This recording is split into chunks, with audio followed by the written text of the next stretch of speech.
Assalamualaikum warahmatullahi wabarakatuh. Perkenalkan, nama saya Nurisi Paresini dengan NIM 10325070 dari kelas 1 NC.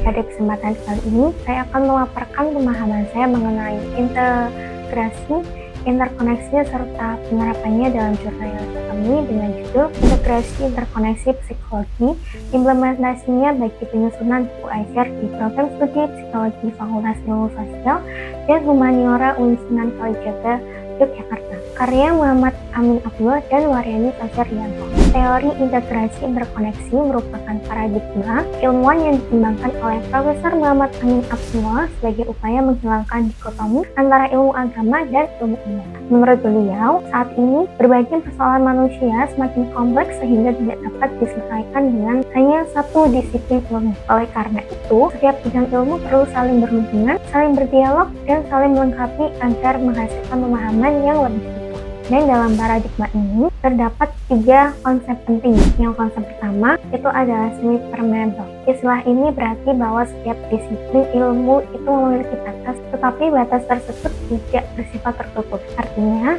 ilmu psikologi tetap memiliki metode dan jejak kajiannya sendiri, namun tetap terbuka untuk berdialog dengan ilmu agama maupun ilmu lainnya. Dan konsep yang kedua adalah intersubjective testability. Maksudnya, suatu pengetahuan harus dapat diuji, didiskusikan, dan dipertanggungjawabkan secara akademik oleh berbagai disiplin ilmu. Dengan demikian, suatu ilmu tidak hanya dianggap benar karena berasal dari satu sudut pandang saja, tetapi juga diuji melalui dialog dengan perspektif lain.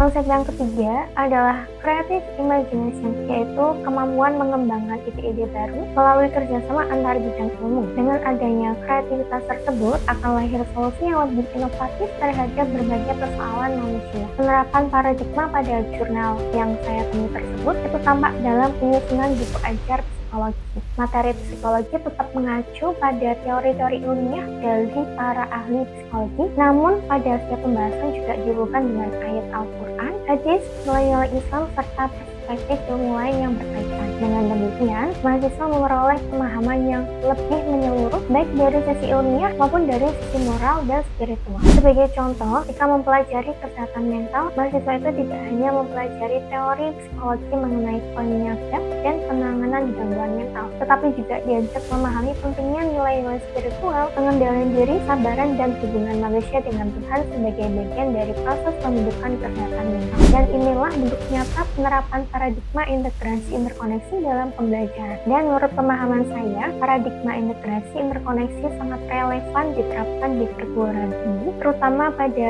perguruan tinggi Islam. Paradigma ini mengajarkan bahwa ilmu pengetahuan itu tidak boleh berjalan sendiri tanpa nilai-nilai moral, dan agama juga perlu berdialog dengan perkembangan ilmu pengetahuan agar mampu menjawab dengan tantangan zaman. Dengan demikian, lulusan di perguruan tinggi tidak hanya memiliki kompetensi akademik, tetapi juga memiliki integritas moral dan kepedulian terhadap kemanusiaan. Sebagai penutup, saya menyimpulkan bahwa jurnal ini berhasil menyebutkan bahwa teori integrasi interkoneksi yang dikembangkan oleh Profesor Muhammad Amin Abdullah dapat diterapkan dalam penyusunan buku ajar psikologi. Melalui pendekatan ini, psikologi tetap dipelajari secara ilmiah, tetapi diperkaya dengan nilai-nilai Islam dan berbagai disiplin ilmu lainnya sehingga menghasilkan pembelajaran yang lebih komprehensif dan relevan dengan kebutuhan masyarakat saat ini. Demikian pemaparan yang dapat saya sampaikan. Kurang lebihnya mohon maaf. Wassalamualaikum warahmatullahi wabarakatuh.